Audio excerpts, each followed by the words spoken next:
Hola, ¿qué tal? ¿Cómo les va? Bienvenidos a un nuevo podcast de Quinto Cambio, por supuesto, acá para traer más polémica, más información, más ganas de debatir. Lo presentamos como siempre al querido amigo Nacho de Tito. ¿Cómo estás, Nachito? ¿Qué haces, Dani? ¿Todo tranqui? Hacía mucho que no grabábamos, que estábamos estudiando que nos puteen, así que Sí, acá es estamos verdad. de vuelta. Es cierto, es cierto. Primero de 2026. Bueno, obviamente es siempre lindo reencontrarnos con todos los suscriptores, con todos los que nos siguen en las diferentes redes. Y como decimos siempre, esto es para ellos, es para disfrutar nosotros, es para ellos y es para que, bueno, se arme el famoso debate que tanto nos gusta.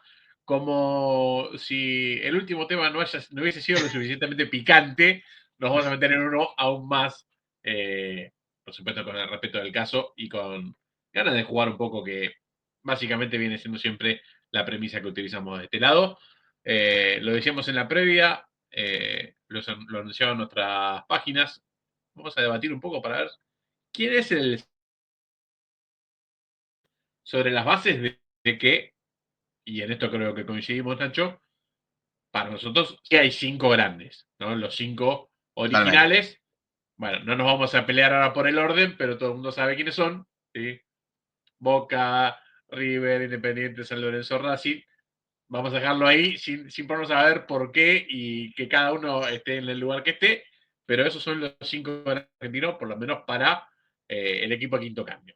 A partir de Sí, ahí, bueno, la famosa discusión del sexto, vamos a meternos ya de lleno y para eso vamos a poner el piso de quiénes son los que para nosotros entran en el debate, sí. ¿no? Cre- Eh, creo que es importante aclarar que para el debate estamos agarrando los que siempre están en la discusión, ¿no? Equipos Obvio. que en la tabla histórica de primera división, cualquiera que lo pueda revisar ahora, entre los cinco grandes y estos siete equipos que estamos viendo, ocupan 12 de los primeros 13 puestos de esa tabla. El otro es Gimnasia de la Plata, y la única razón por la que no está acá no es por un tema de consecutividad en primera ni nada, es porque nunca ganó un título. O sea, Tal cual. profesionalmente hablando. Entonces, es muy difícil meter un equipo que hace 100 años no sale campeón. Pero después, yo creo que si hubiese ganado 3, 4 títulos durante el profesionalismo, podría estar en la discusión tranquilamente acá, porque muchas características que vamos a nombrar no le faltan. Pero digo, Tal estamos cual. hablando de todos equipos históricos de la primera división, históricos del fútbol argentino, que yo creo, tal vez obviamente no en cualquier parte del mundo, pero yo creo en cualquier parte de Sudamérica, mostrás los escudos de los equipos estos y todos saben de quién estás hablando. Tal cual, pensábamos en la previa y nos pasaba un poco con las discusiones que íbamos teniendo sobre, bueno, dónde ubicar a ciertos jugadores, dónde ubicar a ciertos goleadores de la historia. En el podcast anterior, aquel donde peleábamos sobre el lugar de Ronaldo Nazario en la lista de los mejores jugadores de la historia. Y medio que salió como decantación en un ejemplo, el hecho de decir, bueno, ¿cómo elegiríamos al sexto grande del fútbol argentino? Por una característica, como se hacía en algún momento, o haciendo un estudio y pensando un poco, decir, bueno, no puede ser por una cosa sola. Antes decía, bueno, ¿quién es el más grande? El más popular.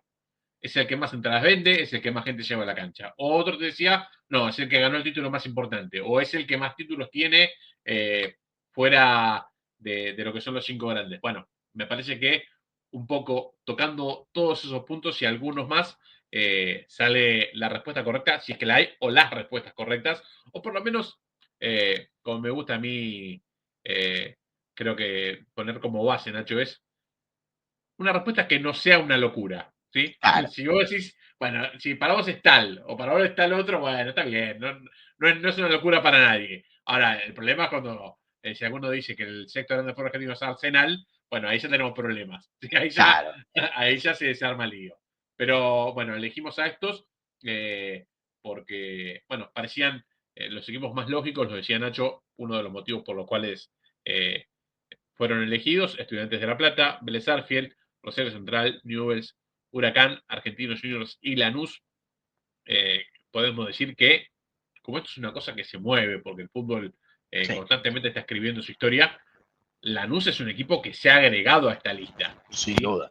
En los Totalmente. últimos años, cuando digo los últimos años, digo los últimos 35 años, cuando empezó a pisar fuerte en primera división desde 1990, bueno, Lanús ha sido un equipo que, bueno, como institución completamente, no solo en lo deportivo, ha escalado varias posiciones, lo que hace que uno siquiera pueda considerarlo acá, No estamos Sí, diciendo que vamos a elegir a Lanús, o por lo menos yo no lo voy a elegir, pero sí es un equipo que por lo menos merece estar en la discusión como un animador habitual del campeonato argentino, como un representante argentino en las copas internacionales, con un estadio que se envidia para muchos, como un club que ha crecido, bueno, de muchas maneras y además que, como si fuera poco, es un equipo que ha logrado captar nuevos hinchas, porque en sí, una época eran muchos menos de los que son hoy. ni hablar, ni hablar. Y además un Lanús que, de vuelta, yo no lo estoy eligiendo para este debate, pero un Lanús que en los últimos, como dijiste vos, 35 años, creo que en el historial mano a mano, porque yo voy a ser consistente con lo que fue el último debate, que para mí, para definir lo mejor de la historia, son varios los conceptos que hay que agarrar, no es Sí, claro. el que mejor jugó un año ni el que tuvo mejor carrera, es de todo un poco. Eh, Uno de los puntos que lo favorece mucho a Lanús son los mano a mano contra todos los equipos grandes. Desde que volvió a primera a principios de los 90, creo que con River tiene un partido de diferencia en el historial en negativo. Para ponernos en perspectiva, Racing tiene menos 40 y San Lorenzo tiene menos 20. Lanús tiene una diferencia en los últimos 30 años. A San Lorenzo le ha ganado más lo que perdió y creo que Independiente también le ganó más lo que perdió. O sea que en el mano a mano contra los equipos grandes o contra algunos equipos grandes, no solamente ha estado a la altura, sino que en muchos casos los ha superado. Ganó 2 títulos locales en este siglo, ganó torneos internacionales, ganó copas mano a mano, le ganó copas mano a mano a River, le ganó copas mano a mano a Racing, eh, copas de segundo hasta tal vez tercer orden, pero las ganó.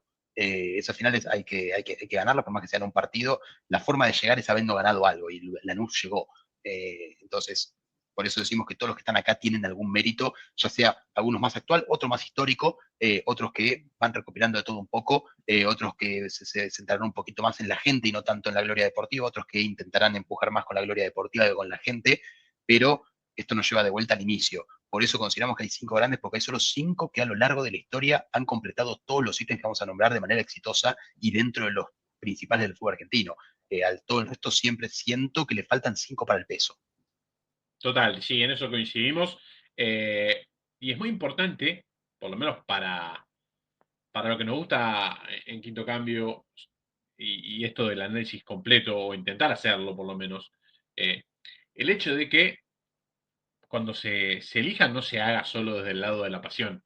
Tenemos un Claro, ejemplo que me acercó Nacho y me lo mostró en la previa, digo, es imprescindible mostrarlo, que es una encuesta a principio de siglo, ¿verdad? Sobre cuál era el sexto grande para, bueno, en el diario deportivo más importante de la Argentina, el Diario Le, y bueno, ahí están las votaciones de aquel momento, los equipos que elegía la gente por aquel momento.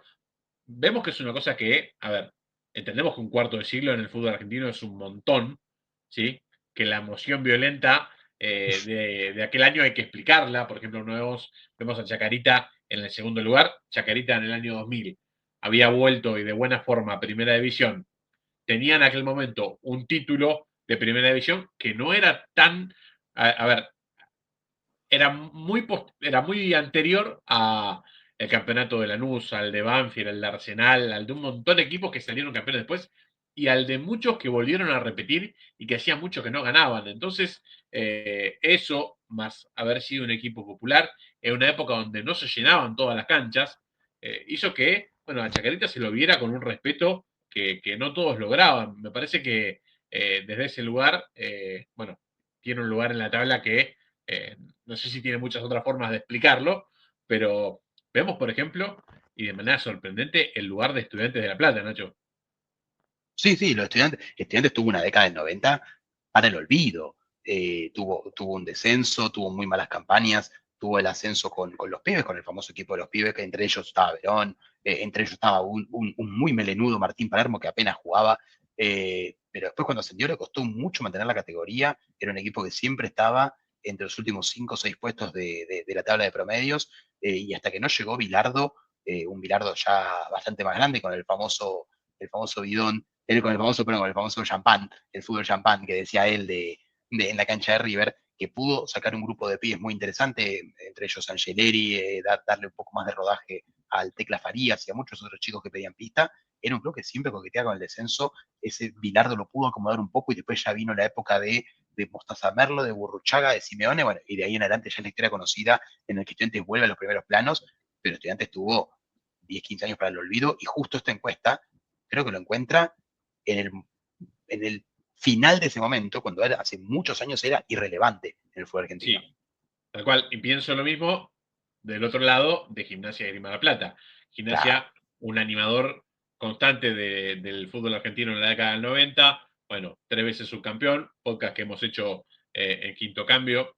La victoria en la famosa Copa Centenario, también a comienzos de aquella década. Bueno, eh, cosas que hacían que se puedan fundamentar, por lo menos desde el lado pasional, porque era la gente la que votaba, claro. algunas de las elecciones de, de esto que fue un cuarto de siglo atrás, ¿no? 25 años atrás, y sin embargo hoy, bueno, que vamos a tocar algunos de estos nombres, bueno, otros quedaron muy lejos en el tiempo, pero sí era interesante verlo, sí era interesante ver que la cosa no estaba exactamente igual allá por el año 2000, hace 25 años atrás, 26 años atrás. O sea, yo todavía no avancé al Fue, 2023. Qué claro, locura, boludo. igual yo lo que encontré es que era del 2001 y se publicó en 2002 la encuesta. Así que por Bueno, ahí andamos, 25, está bien. 24, 26 Ahí años, estamos, ahí cualquier número estamos. que ande por ahí, estamos bien. No, encontré fuentes que decían 2001, fuentes que decían 2002, así que ya tan exacto no te puedo decir, pero sí, 25 años. Número redondo para ponerle contexto. Nachito querido, nos tocará arrancar a cada uno su elección y su defensa, así que yo lo dejo en sus Totalmente. manos y se larga. Se larga, bueno, claramente hemos puesto dos equipos por encima en la gráfica. Yo voy a elegir justo el primero de ellos, que es Vélez Arfiel, que para mí, ahora obviamente vamos a debatir el porqué, para mí es el que tiene más argumentos para ser considerado el sexto grande. Eh, uy, ¿me perdiste un rato? No, no, esto es perfecto. Me pareció que me habías perdido, pero digo, para mí es Vélez Arfiel, es uno de los equipos más regulares de la historia del fútbol argentino. Hoy en día es uno de los equipos que más tiempo lleva consecutivamente en primera, sacando creo que justo a Boca, es el único que lleva más tiempo consecutivo. Tiene un solo descenso y su único descenso fue un descenso muy polémico, del que los hinchas de Vélez todavía hablan, en un partido raro partidos raros que involucraron a Atlanta, Independiente y San Lorenzo. eh, todo muy raro que logró que Vélez se vaya, que Atlanta luego le vendió varios jugadores a Independiente. Toda una situación muy rara que provocó el descenso de Vélez, que le costó 3 años volver, sí, pero desde el año 43 está en primera, ininterrumpidamente, y de los últimos, creo yo, 35 años, sacando, te diría, a Boca, River, es el equipo más regular. En cuanto a resultados del torneo local. Sí, sí, bueno, aquel famoso equipo que, bueno, ya era protagonista del fútbol argentino, pero no lograba coronar hasta que llega Carlos Bianchi. Bueno, después todo lo que ganó de la mano de Bianchi, después de la mano de Osvaldo Piazza, y un montón de épocas que uno puede nombrar donde Vélez, bueno, fue protagonista y ganador, Sí, porque después lo hizo con Bielsa, después lo hizo con aquel momento histórico con el Tigre Gareca, donde otra vez coqueteó fuerte con la Copa Libertadores. Bueno, ha tenido muchas recuperaciones, logró inclusive con Miguel Russo en el medio, también ahí, un con Miguel campeonato en el local. medio, tal cual. Y pensaba, digo, Tuvo, incluso cuando coqueteó con el descenso, logró elegirse campeón con Quintero. Es una cosa que realmente claro, sí fue un campeón sorprendente. En aquel sí. momento, salir de, bueno, quizás el punto más bajo en muchísimos años y terminar con una generación de jugadores nuevos como campeón del fútbol argentino. Claro, vos pensás que en los últimos 35 años Vélez peleó el descenso una sola vez, que fue esa, y luego al año siguiente fue campeón, con lo cual sus problemas con el promedio quedaron completamente olvidados en el pasado. Fue un solo año, y estamos hablando de 35 años en los cuales Independiente y River descendieron, y Racing y San Lorenzo han jugado promociones por no descender. Con lo cual dos de los 5 grandes descendieron y dos estuvieron mucho más cerca de descender que Vélez. Y en el medio Vélez ha acumulado una cantidad de títulos abismal, no solamente locales, sino también internacionales. Ha ganado Libertadores, ha ganado Intercontinental, ha ganado otras copas de índole sudamericano e interamericano, con lo cual me parece que, o sea, por eso a través del podcast yo voy a defender lo de Vélez, que además fue, bueno, creo que tenemos imágenes, porque tenemos algunas imágenes planeadas, sobre todo de lo no tan visto de Vélez, ¿no? De lo más viejo. Vélez fue el segundo equipo de los no denominados grandes en ser campeón, justamente después de Estudiantes de La Plata. Pero en el Vamos a, 68, vamos con vamos a ir viendo así mientras Nacho nos va relatando un poco. Vélez le gana, este es un triangular final. en el que le gana a River y a Vélez, perdón, a River y a Racing, le empata a River con un arbitraje completamente polémico de Guillermo Nimo, después si querés podemos hablar un poquito, pero no me conviene a mi relato, así que no lo vamos a nombrar, y luego le ganó a Racing 4-2 para ser campeón, con lo cual le ganó en un triangular frente a River y a Racing su primer título con, bueno, un Wellington brillante que el mismo Pelé en su momento dijo que era el mejor jugador del mundo, y bueno, obviamente un Carlos Bianchi bastante joven, pero que ya empezaba a forjar su historia en Vélez.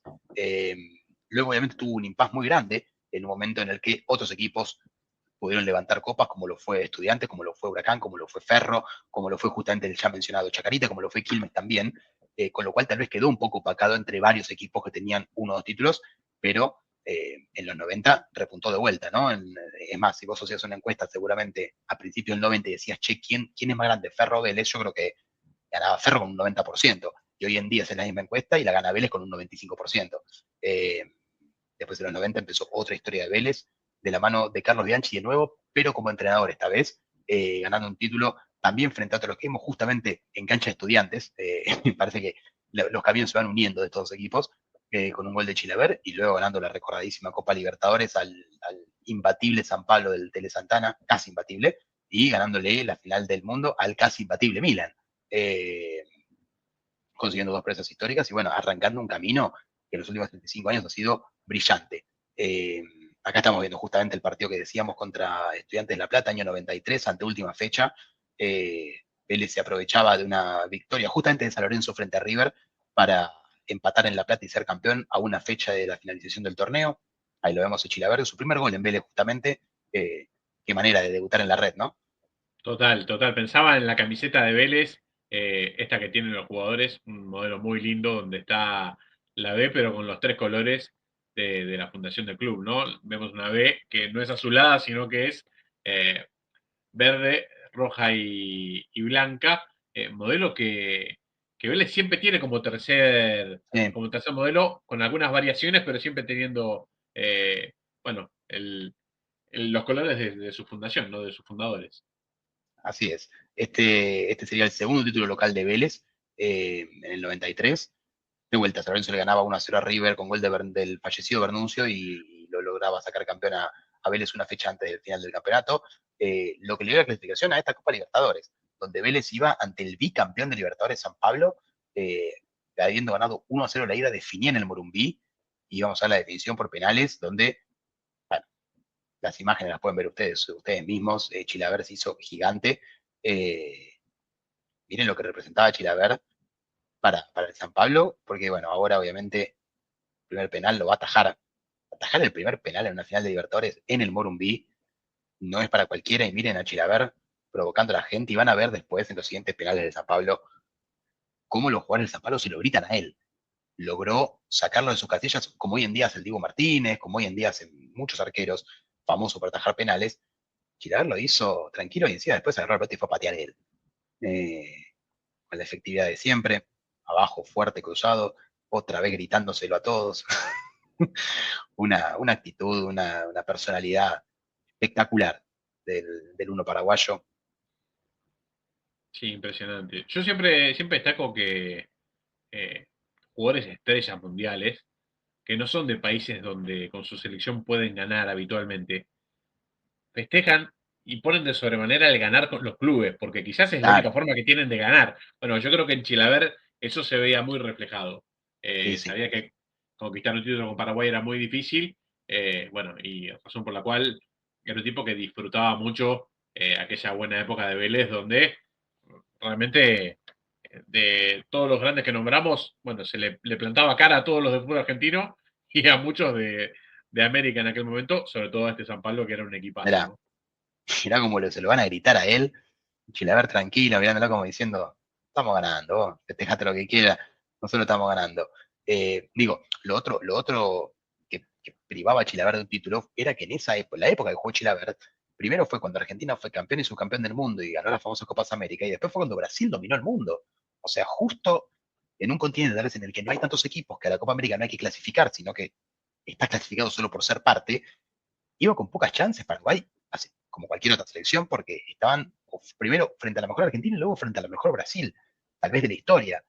Entonces, agrandaba aún más lo que tenía que hacer el Chila para ser campeón en el nivel club. Total. Sí, sí, Ahí, totalmente. otra vez Eh, gritándole en la cara, se le gritan los brasileños, perdiendo. y además un Vélez que en aquel momento, no solo a nivel deportivo, sino también a nivel dirigencial, eh, bueno, pisaba fuerte, no le vendía jugadores a los rivales Sí, directos. Bueno, muchas decisiones que hoy uno las ve a la distancia y marcaron un poco algo diferente de lo que terminó siendo el fútbol argentino en su total. Acá penal contra el Milan de Fabio Capello, gol de Roberto Trota y esta avivada histórica del Turco Asad, avivada de media sí, vuelta para, bueno, enloquecer a la mañana de Tokio y poner a Vélez 2-0 contra un Milan en una de las finales con menos equivalencias de la historia entre clubes. Vélez lograba algo, bueno, casi imposible. sí, Realmente no sé cuántos pensaban que Vélez podía llevarse la victoria de aquella mañana y con un grupo fortísimo de jugadores ante todas estrellas mundiales se sí. quedaba con esta victoria y lograba ser campeón del mundo, campeón intercontinental de clubes. Sí, creo que lo hablamos en algún otro podcast. Creo que debe ser la Intercontinental que más debe haber hecho saltar a la banca, por decirlo de alguna manera, ¿no? La que en las apuestas debía ser seguramente gana el Milan, no hay otra forma de que pase. Creo que fue la que, como decís vos, la que menos equivalencia tenía en la previa. Pues todas otras que hemos visto, todas, bueno, o sacando ahora tal vez algún que otro mundial de clubes en el que alguna final uno ya tal vez sabe cómo hacer la cosa. Eh, bueno, y vamos a la cantidad de títulos totales de Vélez. Bueno, acá vemos 18 títulos locales, 5 internacionales, 11 títulos de liga local. Veamos ahí la gráfica 68, 93, 95, 96, 98. Del 93 en adelante ganó 10 ligas. O sea, en los últimos 32 años, 10 ligas, una liga cada 3 años. Es un ritmo de equipo grande, realmente. Lo que no tiene que ver obviamente es la consistencia antes de eso, pero después todo lo que vemos lo ubica entre los 6 más grandes del país. Es el quinto equipo en la tabla histórica del fútbol profesional, es el quinto que más victorias logró en el fútbol profesional, es el quinto que menos perdió en el fútbol profesional, tiene más ligas profesionales que Racing inclusive, está muy cerca de Lorenzo y también, o sea, siguiendo este ritmo de Vélez ir independiente, lo puede pasar también en pocos años al Rojo, ni hablar de Lorenzo que lo tiene cerca también, pero digo, Racing Independiente que lleva 23 años sin título de liga, eh, digo, ha ganado Libertadores, ha ganado Intercontinental, ha ganado la Supercopa, ha ganado Recopa, ha ganado, sacando la Copa Sudamericana, creo que yo, todos los títulos que se pueden ganar a nivel sudamericano. Eh, Creo que tiene argumentos fuertes para ser sexto grande. Yo creo que lo que le falta es eso, ¿no? Lo que fue la consistencia antes de los 90, o sea, como que tuvo 35 años buenos y antes de eso, no digo que no existía porque siempre estaba en primera, pero un equipo con pocos torneos y lo que le falta también es, bueno, una masa de ir a la cancha, de tener más gente. Que obviamente eso se puede corregir con el tiempo, lo vimos, por ejemplo, lo mencionaba Dani con Lanús, que el Lanús que ha crecido en su masa societaria, en la cantidad de gente que llega a la cancha, eso siempre está a tiempo de cambiar y puede cambiar con el tiempo, sobre todo si siguen los éxitos, porque no vamos a decir que toda la gente es exitista, pero la forma de conseguir hinchas generalmente ganando títulos, haciéndote visible y jugando las mejores competencias y teniendo los mejores jugadores. Eh, y creo que si Vélez puede hacer eso y sumarle no una masa societaria, porque masa societaria tiene un club modelo en todos los ámbitos, pero digo, si le suma gente que va al estadio, convocatoria a la cancha, yo creo que puede dominar esta discusión, puede dominar este tema sin que sea una discusión. Yo coincido en muchos puntos, creo que tiene argumentos sólidos Vélez como para que, como decíamos antes, su elección lejos esté de ser una locura. Es más, probablemente, si hubiésemos tenido esta misma discusión hace, diría, 18, 20 años, y yo probablemente te apoyaría, diría que estoy de acuerdo con vos, pero como pienso que es algo que puede ir variando momento a momento. Sí, Yo creo que en este momento hay alguien por encima, pero bueno, así, finito, te finito. tiro, te Eh, tiro Dani, antes de ir al tuyo, sí, te tiro un último dato. sí, por Tiene el favor. historial, tiene el historial favorable contra todos los equipos del fútbol argentino, excepto 4 de los 5 grandes, que son Racing, San Lorenzo, Boca y River. Hasta Independiente. Después con todos los otros equipos de primera, todos el resto de los equipos del fútbol argentino, con todos tiene historial favorable.